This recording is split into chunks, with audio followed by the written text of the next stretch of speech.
Seenaan kun seenaa mucayyoo durbaa waggaa ja'a dura mukatti of rarraastee lubbuu ishee galaafatte tokkooti.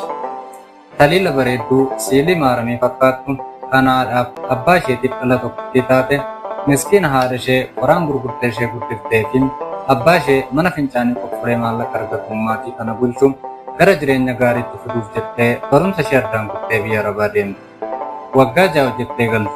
Utubaa mana warra ishee biyya Arabaa teessee ijaartee of rarraaste. Ayyaantuu Waaqjiraa. Ayyaantuun intala maatii harka qalleeyyiraa dhalattedha. Haati ishee qoraan baattee gabaaf dhiyeessiti.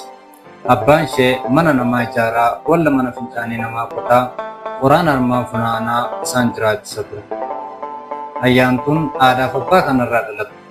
Barumsa ishee kutaa shanitti addaan kutuun maatiin ishee sa'a tokkittii qaban gurguranii fi gara biyya Arabaatti ergan.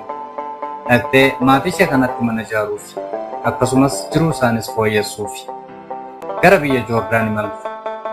Waggaa ja'achi hojjette. Haadhaaf abbaa ishee kanneen kaleessa baadiyyaa irraa gara magaalaa Naattansiraa hojjetanii galan immoo godoo sutaa irraa ijaaramte keessa bulaniif magaalaa godinaatti lafa bittee mana ijaarteefiitti. Abbaa isheef mana mukaa bantee haadha isheef immoo suuqii bante. Amma reefu Rabbi baga dhala nuuf kennite jedhanii jiru haatiif abbaan ishee. Kan erga milkeessitee booda maallaqa hojii xinnoo banachuuf ishee dandeessisu qabattee gara magaalaa haadhaaf abbaa ishee jiranii sanatti galte. Achi biyya Arabaa jirtu immoo onlaayinii kanarraan gurbaa dhiiraa tokko wajjin wal bartee hiriyaa jaalalaas godhattee turte. Gurbaa kana waan baay'ee deeggarteetti. Dhuftee immoo bakka haatiif abbaan ishee jiranitti wajjin gaala dhaabbachuuf yaadde. Gurbaanis kanaaf eeyyamamaa ture. Marga ergisiif. Innis akkuma duudhaa hawaasa naannichaatti namoota ergee kaadhimmate. Garuu dammi tokko jira. Namoonni gurbichaaf waraqata fidan kan hawaasni naannoo sanaa beekumti. Hiriyoota isaa wajjin saaman kanneen dhalootaan naannoo sana hin taanedha. Jechuun hiriyoota isaa wajjin saaman kanneen dhalootaan naannoo sana hin taanedha jechuudha.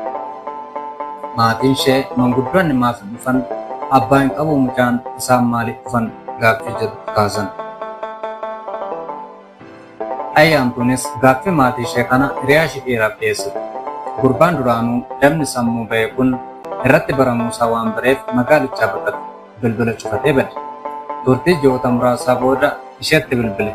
Qullaa suura keetii kan yeroo Araba turte naaf ergite sanan fidee haadhaaf abbaa keetti agarsiisa moo maallaqa hangana naaf bajetattiin jedhe.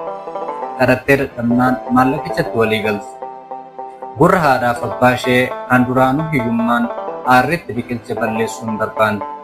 Maatiin ishee reef kolfuu jalqaban battalumatti boochisuu hin feene. Marsaa afurii ol akka sanaan maallaqa gaafate. Isheenis argaafi turte. Boodarra maallaqichi dhume. Gaafa maallaqa fixu gurbaa kadhachuutti deebite. Gurbaan garuu nama sarmuun ture. Hiriyaan isaa duraanii jaalalleensaa kan namaaf gaarii wajjin dhandhaman kan qullaa isaanii baafatanii qaanii tokko malee wajjin bulan sun birri kaffaltu dhabnaan foon kaleessa jaalatee haammate sana raqa godhee bakka itti gatu murteesse. Karaa dhiyootaa fi fayyadamtoota miidiyaa hawaasaa sooshaal miidiyaa kanarratti qoodan.